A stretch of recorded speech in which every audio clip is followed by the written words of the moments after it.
This is also good. Lib institutions actually pushing back on Trump's ridiculous agenda is also a good thing. It's not a bad thing. It's a good thing. Then the media starts talking about it. It's significantly better than the alternative, which is what Colombia did.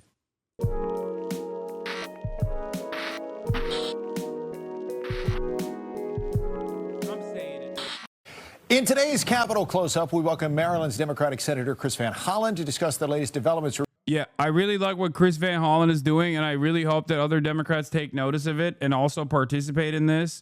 Yeah, I think what he's doing is good, and also demonstrates bravery as well. He's technically putting himself in harm's way by doing this. If he actually follows through on this and goes to El Salvador, much respect to him. I think that it is time for doing exactly this. Regarding Kilmer Abrego Garcia, the Maryland man wrongfully deported to El Salvador. Senator, it's always a pleasure. Thanks so much for joining us today. Steve, good to be with you. So a lot to get through, obviously, in a short amount of time, but let's focus right now on Kilmer Abrego Garcia. I know you reached out to the embassy here in D.C., the embassy of El Salvador, to try to request a meeting with the president of El Salvador while he is in D.C., meeting with President Trump. Have you had any success? I've not. I reached out to request that meeting to talk about the, as you say, illegal detention of Abrego Garcia. We've not heard back from the president at this point in time.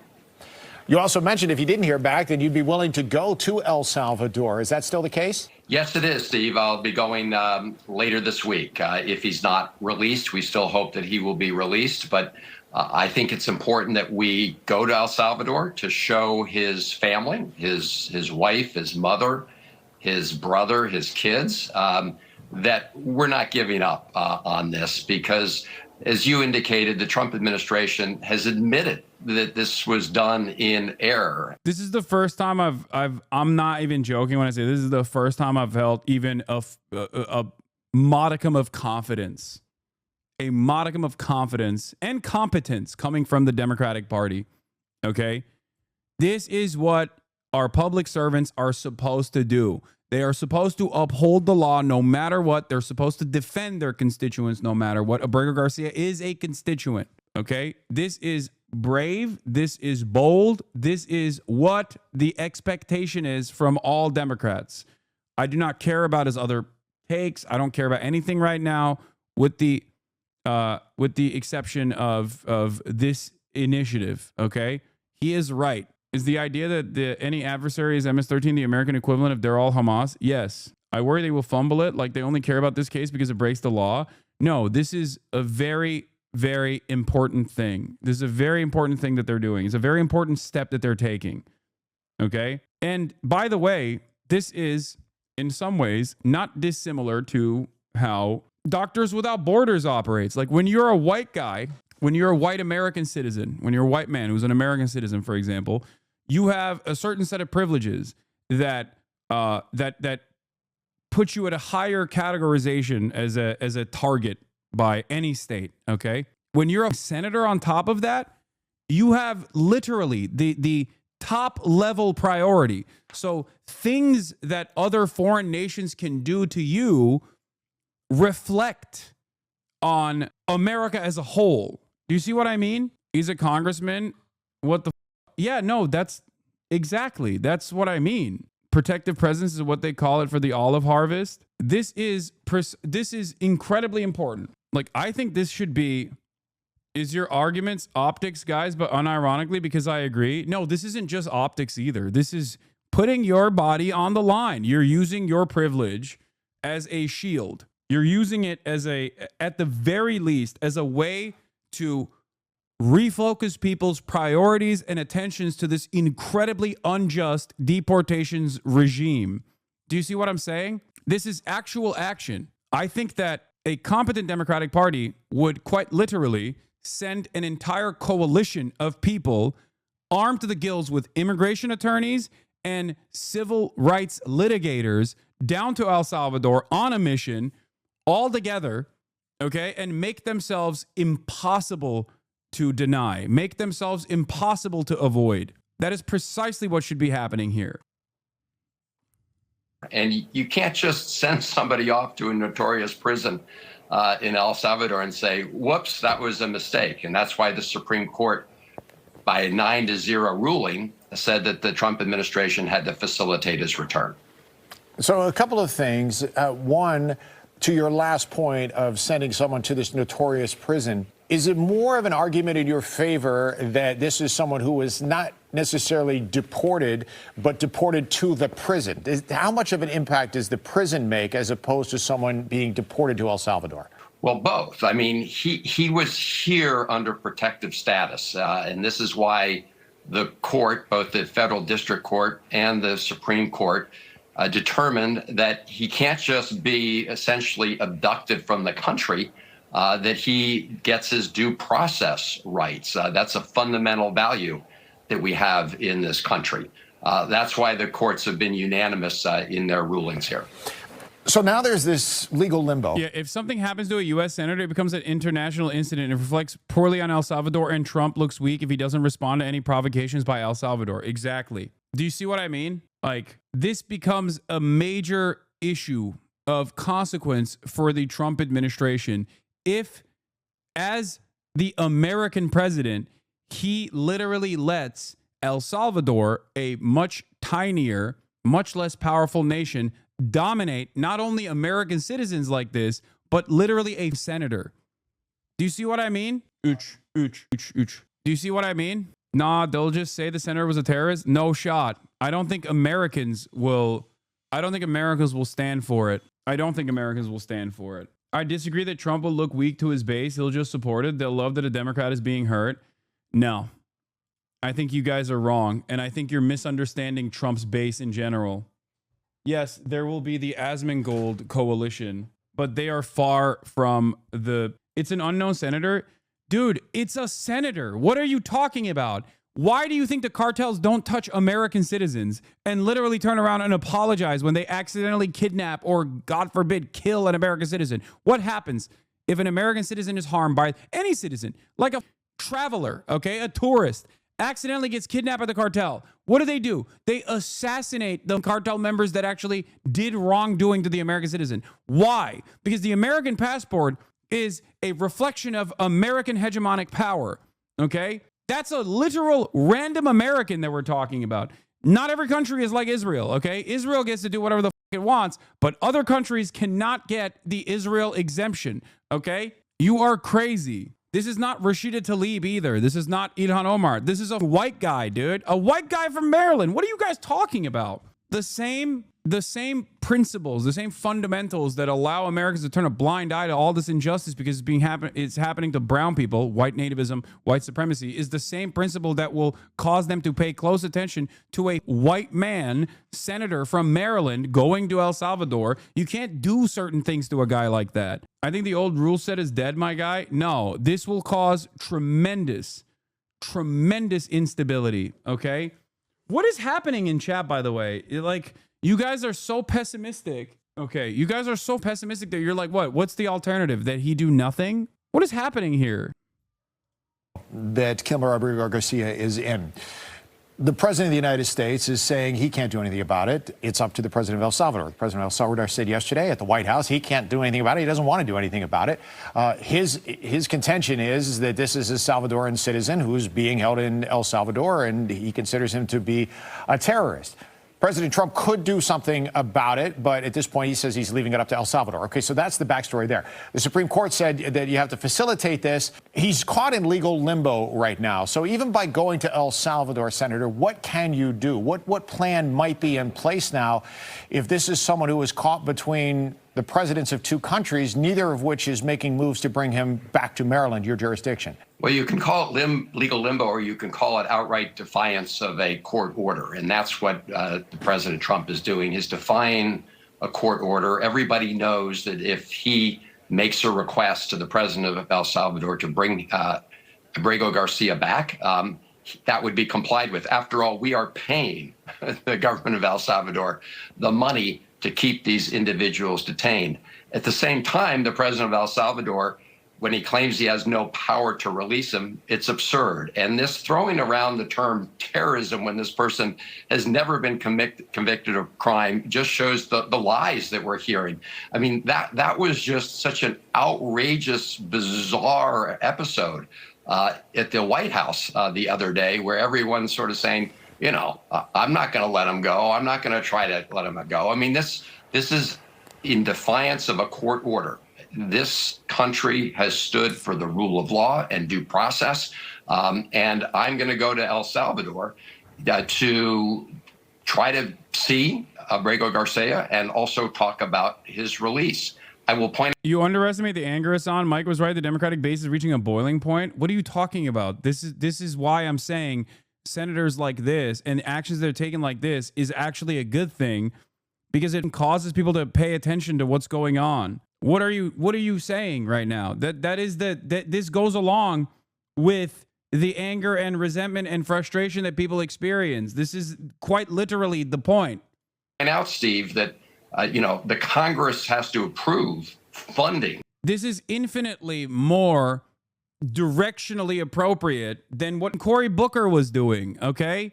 From the United States to El Salvador. And I'm not going to support one penny if this Marylander continues to be illegally detained there.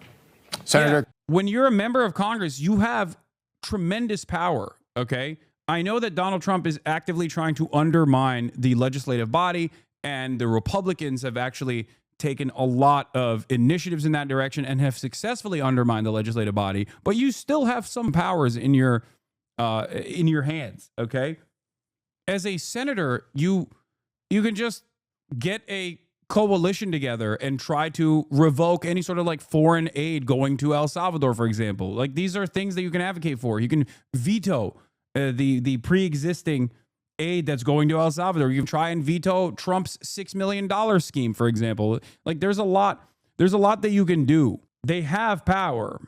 If they didn't have power, Trump wouldn't be actively trying to undermine the legislative body's power to begin with. Okay, 25% El Salvador GDP is U.S. aid. There you go. Shout out to Jim Jones for popping a senator at People's Temple on foreign land, ironically proving your point because he got flamed for it and investigated. Yeah. Oh. I want to get some more right now in our top story, the legal saga over the fate of a Maryland man mistakenly. Like, the very fact that this story is becoming a story, you have to understand something. If you're in here, if you're in this community, you've heard me talk about the deportation regime for quite a while, nonstop. I've offered endless coverage to this issue. So you're obviously very well aware of what the is going on. But average Americans, if you recall my conversation with Ested Herndon of the New York Times, average Americans are not fully focused on the deportation side, and they're utterly oblivious to the cruel deportations regime that Trump has implemented. They're utterly oblivious to the violation of due process. They're utterly oblivious to the violations of the First Amendment on the anti-Israel student kidnappings that are taking place. All of this stuff is happening as the public has not been able to focus on it at all. Meanwhile, this is the story that finally tilts the scales in our direction because people are covering it. The mainstream is consistently covering it. It's becoming a point of contention. This will change the 2080 issue into a 50-50 issue and then inevitably turn it into a 2080 issue in the other direction. This is how it happens. People do not magically have this information beamed into their brains. They have to see it. They have to understand why it's like cruel, why it's unjust. And all of those liberals that we mock here on a daily fucking basis will play a formative role in getting the broad awareness campaign going.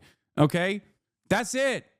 That's it. Even your MAGA parents need to see this reality and go, I'm turning sour on this stuff. I don't like it. That's how it goes. That's why I still actively yell at the Democratic Party despite not believing in them, because I want them to actually make a fuss. Because if they make a fuss, then the media covers it. And when the media covers it, then inevitably more people are aware of what's going on. They demand their congresspersons to make even more of a fuss. This is how change happens. It doesn't happen with, the revolutionary violence in the way that you think it's going to happen overnight. Okay? That's it. This is the unfortunate, sad state of affairs. Change is marginal. It does not happen overnight. And it happens only with unlikely allies. You have to keep pushing over and over and over again. This is why I laugh whenever dumb who are neoliberals keep claiming, Hassan, you always have pie in the sky ideas. You just want perfect to be an enemy of the good. And it's like, no, I don't. I understand that, but I want there to be some good. I understand how this system works a lot better than many of these Democratic Party dick riders do, okay? This is precisely the reason why I will go out to bat and actively entertain politicians who I'm at odds with, regardless of my differences in agreement, differences in opinion, because I know that they have a lot of power still. They have a lot of power to get older people and people who vote and people in other positions of power to pay attention to these sorts of issues. That's why I want Bernie Sanders to actively make more of a fuss in his rallies, okay? Deported to El Salvador. The White House doubling down right now on its refusal to bring Kilmer Abrego Garcia back to the United States, despite a U.S. Supreme Court order to, quote, facilitate his return to the U.S. while also not infringing on the president's ability to conduct foreign affairs. Let's get some serious analysis right now from the former U.S. District Court Judge Shira Scheindlin. Judge Scheindlin, thanks so much for joining us. Here's what President Trump said about this case on Friday. Listen to this. This is going to change. I'm telling you right now. Chatters, up until this very moment, immigration was not at the forefront. People did not care about this, okay? Now you have national polls coming out with disapproval reaching the highest stage on immigration, Trump's strongest aspect, okay?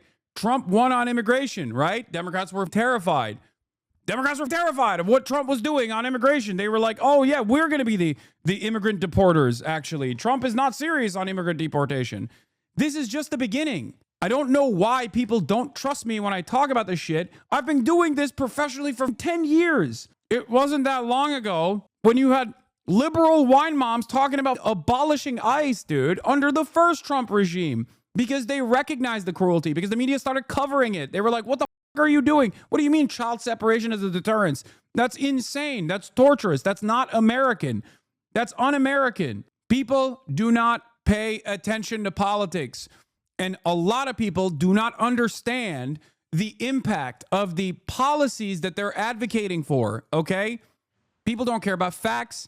People don't care about logic. People cannot comprehend what the vision that they want for the future to actually look like once implemented, okay? Only after this vision is implemented do they go, oh my God, I was wrong. This sucks. And there is a very obvious example that is in front of us. Tariffs. Trump ran on tariffs. He said tariffs is the most beautiful word in the English language. People were like, yeah, I love tariffs. I yelled about how tariffs and the way that Trump is trying to implement them are idiotic over and over again for almost a year, and certainly over the course of the past couple of months. And yet, people did not listen. People did not understand it until it became a reality for them, until they were like, oh my God, the prices are going to go up. How did they start recognizing that? Because the media started covering it that way. Because politicians started yelling about it. Because they started fearing for their wallet. Once implemented, they flipped very quickly, if you noticed. So please, turn on TTS? No, I will not. If the Supreme Court said bring somebody back, I would do that. I respect the Supreme Court. President Trump is now saying something very, very different. Is he defying a court order? Well, he certainly isn't facilitating the return of Abrego Garcia, and that's what the court order requires him to do. I can't find any act he's taken that facilitates that return. I hear narrow construction that facilitate means, oh, I'll send an airplane if they want to let him go. And they, El Salvador, doesn't seem to want to let him go. But I think that's disingenuous at best. The president of the United States has a lot of power. El Salvador is a little country. The president could say to the president of El Salvador, I want this guy back. And that would be the end of it. Then he'd be on a plane. And they've done it in the past, by the way. They've done it in the past. So it's not like they haven't done this. I want to stress this again and again and again. They have successfully facilitated the return of people that were falsely deported to both El Salvador and other countries as well. So the very notion that this is outside of their scope, outside of their power, is ridiculous. It's wrong. It's completely made up. And then he'd be returned. So I think the judge today is going to be very stern and is going to say to the lawyers for the government, what have you done to facilitate the return? And they're not going to have an answer. What's the likelihood that he's dead? I hate this. I hate this argument. I don't want to entertain it. Shut the fuck up. It doesn't matter. This is like, what do you think this is a productive measure to like fantasize about whether or not he's been assassinated in CCOT? It's not. It's not productive at all. Shut up. Sir, they're Please going to say, stop. we can't get into foreign policy. That's foreign policy. And I don't believe that for a moment. Right, that they're seizing on what was also in the Supreme Court opinion about the president having the ability to conduct foreign affairs and how the district court judge should really factor that in the decision. But we don't know, and there is no reason. Hasan, you might be too R-worded to understand the farm of the U.S. What? Too R-worded to understand the farm of the U.S.? What the fuck are you saying? the bottom line here, right, is that the White House says Abrego Garcia is under the control of El Salvador. The Salvadoran president says he has no power to release him. So who determines this man's fate? Oh, I don't think the El Salvador. Why are y'all too scared to admit it's even possible? It's not fantasy. It's a reality. That is a possibility. Why are y'all so scared to admit? Because it's completely irrelevant to the point of contention here. Okay? It's unproductive and completely irrelevant to engage in doomerism at this very moment. It is a pure speculative fantasy in the direction of nihilism too. That's why. It's dumb as. Please stop. Please stop entertaining this. Please stop engaging in this baseless speculation. El Salvador president doesn't think he has the power to do it. The El Salvador president said, I won't send this terrorist back. I think he does have the power, but I think he's made the decision that the man is a member of MS-13 or of the I can't say it right, but the other terrorist group.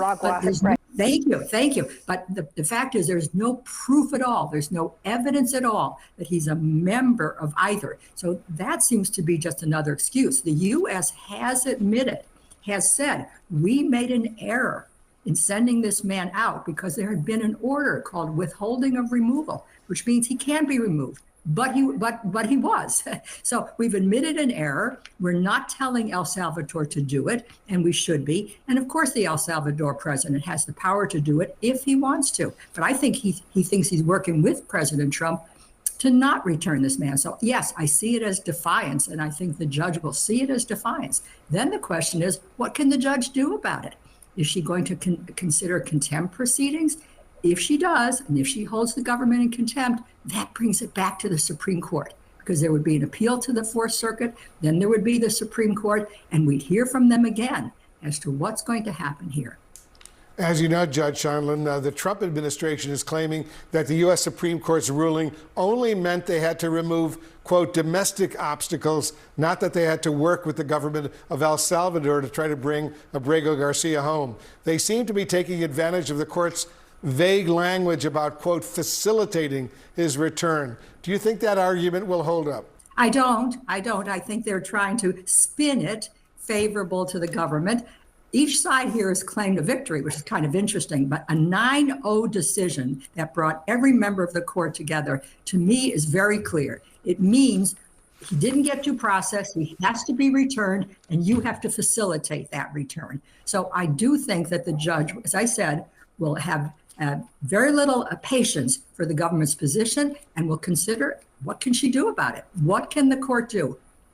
Is she really without power? Right, that's a big question. Before we let you go, Judge, I want to get your thoughts on President Trump freezing more than $2 billion in funding to Harvard. And just moments ago, in a post on Truth Social, Trump now says the university... You are wrong on this one. Not one single hog will be won over by what CNN or anyone else outside of their own media cocoon says. You are still assuming that Republican lawmakers fear the wider electorate. There will not be free and fair elections. By the way, I have my own academic expertise in the study of fascism, and I'm 20 years older than you, so no more pulling the I'm the expert card. Okay, dude. You got it. Thanks. Don't worry.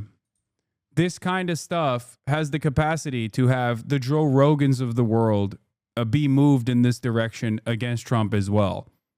You do not know what will happen. So stop fantasizing that there's nothing that we can do and there's no change that can happen, and that marginal improvements in getting people to be directionally focused on one of the most glaringly obvious, unconstitutional, fascist implications of policy from the Trump administration is a bad thing. Okay, it's bad. I'm 50 years old and I wrote my expertise is in fascism, so shut the fuck up and be a doomer is ridiculous. How is that in any way, shape, or form different than Fukuyama thought, where no more history will happen. No more history will happen. History is done. We ran out of history. Yeah, revolutions were a thing of the past. They will never happen again, ever again. So what should we do? Adopt a nihilistic framework and just be like, yeah, it sucks. University should lose its tax-exempt status and be taxed as a political entity. Is this constitutional? No, it's not. And what Harvard... Yeah. Also, how can you say that something will not change public sentiment when Israel is right there? 2 years ago, Israel's approval rating was fantastic, okay? It's not like Israel wasn't an apartheid state 2 years ago. It still very much was. Look at Israel's approval rating now. It's in the shitter. It's in the dumps. Now, you might say the public is swayed in one direction, but that doesn't mean that the administration will follow through and be moved by the public opinion. And there's some truth to that. Okay, there is some truth to that, certainly. We're experiencing it right now. But there's only so much that the public can take until they say enough is enough. Okay, my job is to get you to that point. My job is to get as many people as possible to that point where they recognize that we are all frogs in a pan boiling right now. Okay, my job is to show you that we're in the pan and the water is boiling already. What it has to do is what the law firms have done that are resisting Trump's orders. It will have to become the plaintiff in court. It will have to go to court and ask for an injunction and try to stop this order and take it through the court system, because it is not constitutional to lose its tax-exempt status. Yes, federal funds can be withheld by federal employees, that's for sure. So sooner or later that can be done. But it is inappropriate to talk about taking away its tax-exempt status. I don't see that. But Harvard has taken a position that I think it had to take because it's faculty. This is also good. Lib institutions actually pushing back on Trump's ridiculous agenda is also a good thing. It's not a bad thing. It's a good thing. Then the media starts talking about it. Okay? It's not a bad thing at all. It's significantly better than the alternative, which is what Columbia did. And Harvard did this too, by the way. They initially were playing ball with the Trump administration. The law firms were playing ball with the Trump administration. They should never have done that. They should not have conceded an inch, okay? And they did. They folded initially. And it's not like Trump's appetite for complete control changed in the process, because you are not dealing with a reasonable force. So remember this, okay? All of these liberal institutions, these organizations, liberals in general, the people that go to Bernie rallies, I'm never going to cast them aside as, they're just libbed up. Who gives a okay? I will work with anyone and everyone that will fight back against this administration. This is how you build coalitions. This is how you successfully try to claw back power from this administration until it's far too late. So until you already have created a vanguard, a militant vanguard force that is armed and equipped with the copies of the little red book with AK-47s, shut the fuck up. You are not doing anything. You have no vision of change. You just want to complain. Faculty very much, 800 faculty members, I'm told, urge the university to stand up and fight this clearly unconstitutional order, as are the unconstitutional orders directed to the law firms. Judge Shira Scheindlin, thank you so much for joining us. The president going this toying with taking this even further, saying that he's asked Pam Bondi to now study the law, potentially sending, he would say, violent U.S. citizens, deporting them out of the country to El Salvador. Legal grounds for that are what? Non-existent, Kate. I mean, I think it's worth reminding folks, one of the complaints that we had in the Declaration of Independence at the beginning of the American Revolution was that King George was sending criminals to faraway prisons. It's almost like history doesn't repeat, but it rhymes. There's no legal authority to send a U.S. citizen to serve a U.S. criminal sentence in a foreign prison. And, Kate, it would be pretty striking if there was, because that would mean any of us could be effectively disappeared. That's the point. That is literally the point. That's what they want to do, by the way. That is what they want to do. Okay? I've been right so far on every single thing that I've said on what this administration is going to do. I've been right about this since 2017, 2018, as I talked about it back then as well. And that is the goal here. Okay? And if you trust me on my assessment on all of the surrounding things that I'm talking about, then trust me on the assessment that in terms of building a broad popular coalition that will actively try to undermine this administration's agenda, you need to have liberals on your side as well, okay? That's it. That's where all the momentum is. You look at all the polls that are conducted right now, and these stupid-ass liberals still say Kamala Harris is the best possible candidate. They do not know what is good for them, okay? It is up to you to convince them. And you can't do that by sitting on the sidelines and constantly complaining about how dumb they are, okay? That's it. This is a powerful force here. There's 35,000 of you in here right now. It is up to you to convince your parents. It is up to you to convince your neighbors, to show them the way. And you can't do that if you're an annoying little asshole who's constantly complaining about everything and being a nihilistic douchebag. Okay? That's it. Lock the in. Into a prison with no U.S. legal constraints, with no potential human rights limits, no matter what. And that's a pretty scary proposition just arising out of this one immigration case. Which is why getting your take is important, and also the fact that the president says he's asking the attorney general to then study the law when there is no legal grounds for it is noteworthy. Let's take it back then. I remember hearing you describe the Supreme Court's decision with regard to the Abrigo case as maddeningly vague.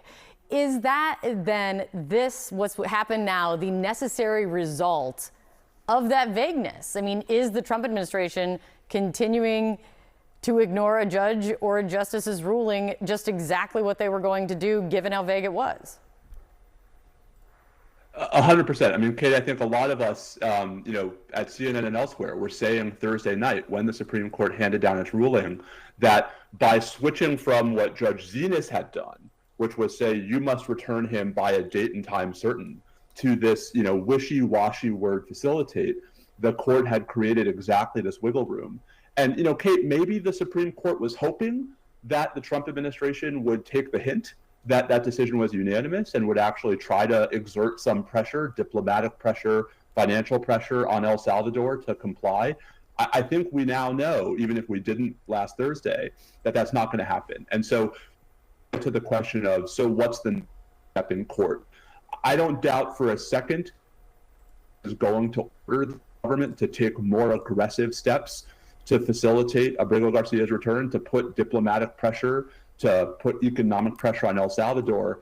If the Trump administration says, we tried and we can't, one, Kate, that's a pretty stunning concession of impotence on the part of this administration. But two, I think the other piece of this is that's going to create a lot of pressure on federal courts in every other immigration case to not let anybody be removed from the country until we're absolutely sure that all the I's have been dotted and all the T's have been crossed. Now I want to play for you how President Trump's aide, Stephen Miller, is trying to interpret the Supreme Court's decision, how he believes it leaves them with no obligation to do anything further. Let me play this from yesterday. Yes, it was a 9-0 in our favor against the district court ruling, saying that no district court This is like such an insane interpretation. The court being unnecessarily vague is straight up what happened with the ICJ and Israel's genocide in Gaza. It gave them leeway to say, oh, well, we're not doing anything genocidal anyways. I'm locked in. If my wife's family sells me, sells me to administration for me being too queer, I'll organize my own Impel Down style new comma land in CCOT. Okay, good luck.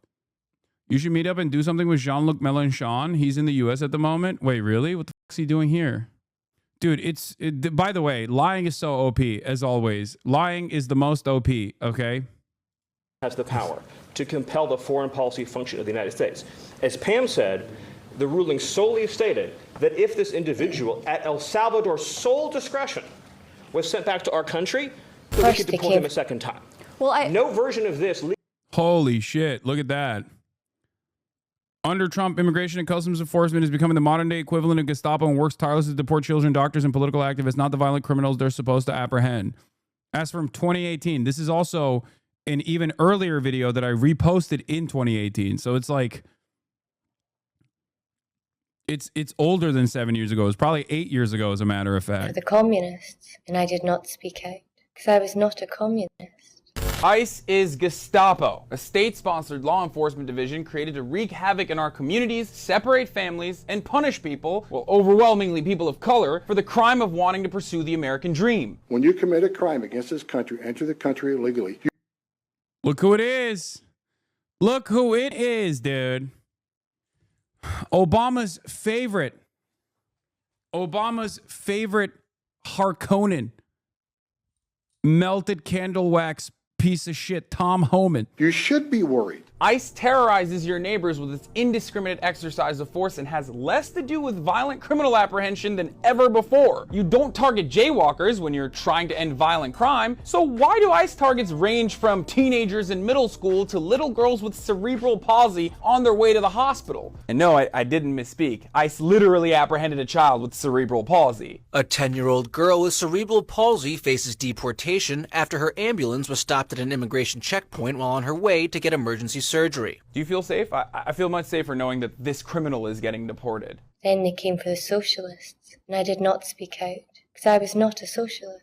And it doesn't end there. Just look at Long Island, for example. Remember at his State of the Union where Trump made it seem like Long Island had been overtaken by Salvadorian murder gangs raping and killing indiscriminately? And by the way, MS-13 has been responsible for a high number of murders in the area, I will admit that. And violent criminals and gang members who are here illegally should absolutely be deported. However, ICE has used this statistic and Trump's constant fear-mongering to justify what The Intercept calls the new school to deportation pipeline. Now, in the Long Island school system, undocumented minors are not protected by the law, and they can be reported for insanely trivial things like a scribble on a notebook or for wearing a Lady Gaga t-shirt, which no one should be punished for. Lady Gaga's great. And if you're not documented yet, even if you're waiting on your rare Hasanabi position change, no, I've said the same thing back then as well. If someone has done a crime, I say this right now, if someone has done a crime that is so heinous that it warrants deportation, that's fine if they're an undocumented migrant.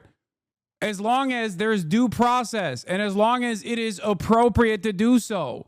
I say that today. My attitude has not changed on this. What are you talking about? Oh, you mean Lady Gaga? No, I like Lady Gaga. Lady Gaga's great. Whatever. Who cares? It's entirely dependent on what the crime is, okay? And what the punishments are. If someone has done a rape, for example, I'm more comfortable putting these people through the process. If someone has done a rape as an undocumented migrant, I'm way more comfortable making sure that the courts go through the proper process, the proper proceedings, and find this person guilty, okay? And then after that, it's up to immigration courts and it's up to the process to determine whether or not it's appropriate for this person to be deported, knowing full well that they are still going to serve out their sentence overseas or here, doesn't matter. This does not mean it's appropriate to send them to CCOT in any, in any case. That's not my argument either. Green card to arrive, you basically have no rights. Then they came for the trade unionists, and I did not speak out because I was not a trade unionist. And ICE not only deports children, which is already incredibly inhumane, they also target immigrants who are involved in political advocacy. They detain activists for absolutely frivolous reasons. For example, citing a 10-year-old driving infraction, ICE arrested Eliseo Dorado, who is the husband of a sanctuary church leader in Colorado. Last year, ICE detained and threatened to immediately deport dreamer Daniela Vargas right after she spoke at a rally opposing a proposed state anti-immigration law. But what does the director of ICE, Thomas Homan, have to say about all this? I'm enforcing laws that they've enacted. I'm enforcing laws that the president signed. Yes, I say we should prosecute crimes instead of giving a free flight home. Exactly. That is not at odds with my statement here. I have said over and over again that if there is a crime so heinous that it warrants deportation after due process has been implemented, after someone is charged and convicted, then that's fine. The notion that someone is alleged or accused of a crime, which means that it warrants deportation, is ridiculous and completely unacceptable, okay? Except that's not exactly the case, because the authorities always enjoy a great deal of discretion over which laws are enforced and how severely. The laws and enforcement in the previous administration kept ICE in check, directing agents to steer clear of otherwise law-abiding residents, even if they were undocumented. So basically, grandma doesn't get the boot for a broken taillight because that shit is inhumane. Yet, even with those directives in place, the Obama administration still deported more people than Trump in his first year. But there's one area ICE has nearly tripled its enforcement on: non-criminal immigrants. Now, under these new directives, ICE happily targets low-hanging fruit, severely increasing the amount of legal permanent residents, since to a racist shitlord like Donald Trump, these are just numbers on the board. Then they came for the Jews, and I did not speak out. Because I was not a Jew. It doesn't matter if you're a law-abiding legal public defender here. Our undocumented inmates have ICE detainers. Once convicted, ICE can take them, or typically after sentence is served, ICE takes over. That's how it works now. Well, used to. Yeah. Usually the deportation comes after the sentence is served, for the record.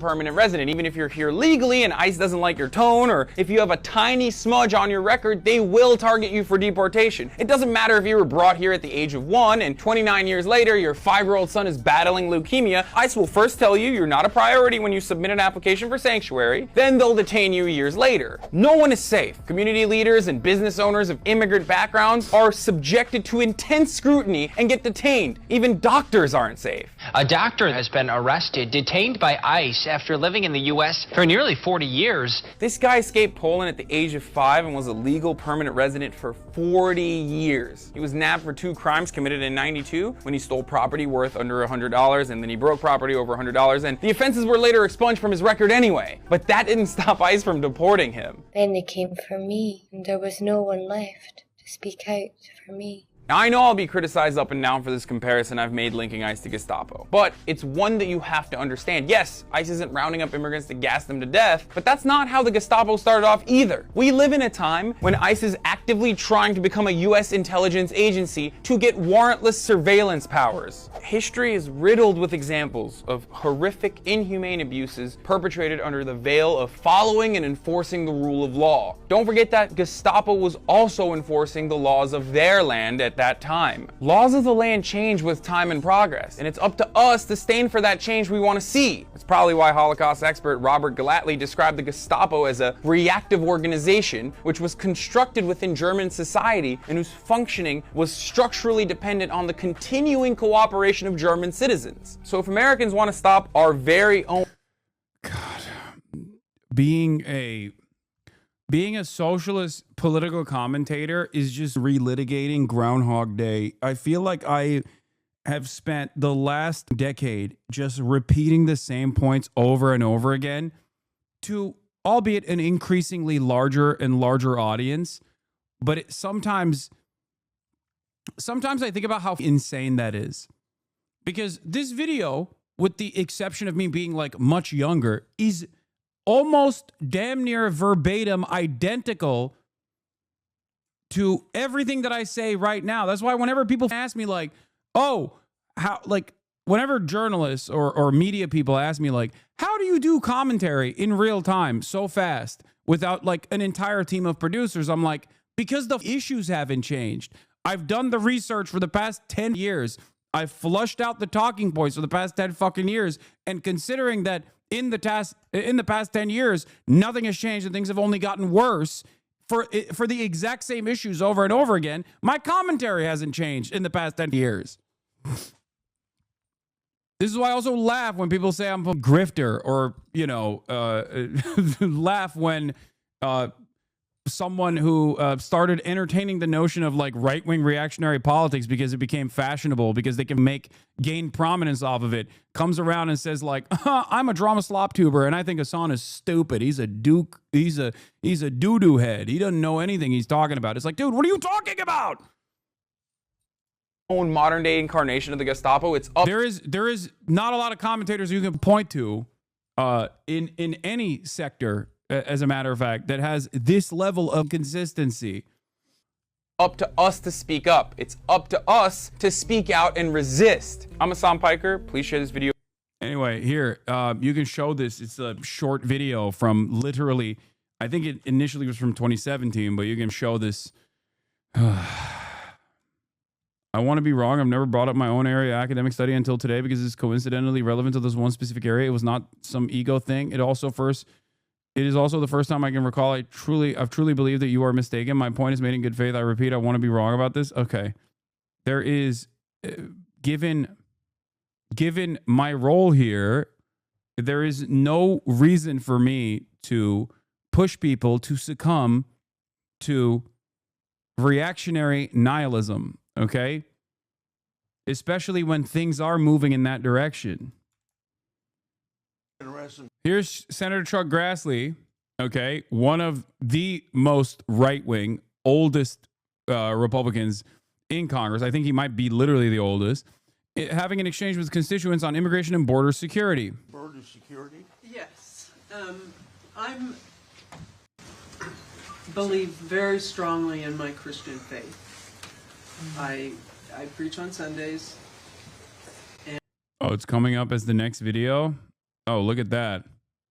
All right, we'll get to it in a second. Legally ends up with him ever living here because he is a citizen of El Salvador. Deportation is okay in some cases. It's just lib harm reduction. Dude, under hyper-specific instances where someone has done a crime, a heinous crime, and have served out their sentence, deportation in the aftermath of that is perfectly warranted. There is no reason to have a silly back and forth here. It's ridiculous. Okay? The point here is due process. Yes, deportation to a torture prison is completely unwarranted, for the record. That is not allowed. This is precisely the reason why, for example, Norway has a no extradition policy to the United States criminal justice system. If you are caught in a Norwegian, by the Norwegian criminal justice system, for example, they won't extradite you to the United States because they understandably consider the U.S. prisons to be torture facilities. They think it is inhumane for a criminal to be extradited to the United States of America, to be tried in U.S. courts of law, to go to U.S. prisons. And that's perfectly warranted, okay? Many countries have this non-extradition policy to the U.S. for that reason. Did you know that? America should have this as well. Just want to get your take on his interpretation here. I mean, you know, Kate, it's not a very long decision from the Supreme Court. It's about 2.5 pages. It doesn't say anything like what Stephen Miller said it says. Folks can read it for themselves and see that. I think it's quite telling that Stephen Miller has to try to spin the decision as saying literally the opposite of what it said in order to justify what the Trump administration is doing. But Kate, if we step back for a second, there's a larger point here, which is no court has ever actually determined that Mr. Abrego Garcia is a member of MS-13, as the Trump administration claims, that he was properly removable. And so we're at the point, Kate, where if this is an argument that anyone finds persuasive, that means they can do it to us too. They can say, I'm a member of MS-13. They can say, you know, Joe Citizen is a member of MS-13, and use that as this justification for removing them, disappearing them right into the Salvadoran prison. You know, if that's a world in which I follow just to tell you I hate you. I hope you get better, chatter. It seems like you already unfollowed before you could respond to my retort, but I don't know what has warranted you to say such things here, especially in today's commentary. But if you follow again and wait for 10 minutes, maybe you can elaborate. Again, I think the key is courts are not going to take that lightly. And I think the result will instead be courts imposing far more onerous restrictions on the government's ability to remove folks from the country in the first place, ironically thwarting, right, the whole sort of justification. To follow up on Trump considering sending U.S. citizens convicted of crimes to El Salvador. By the way, we're moving in that direction already for Americans. Okay, first they will say we are removing Americans that have done heinous crimes to El Salvador, which is completely and utterly ridiculous. Okay, that's insane.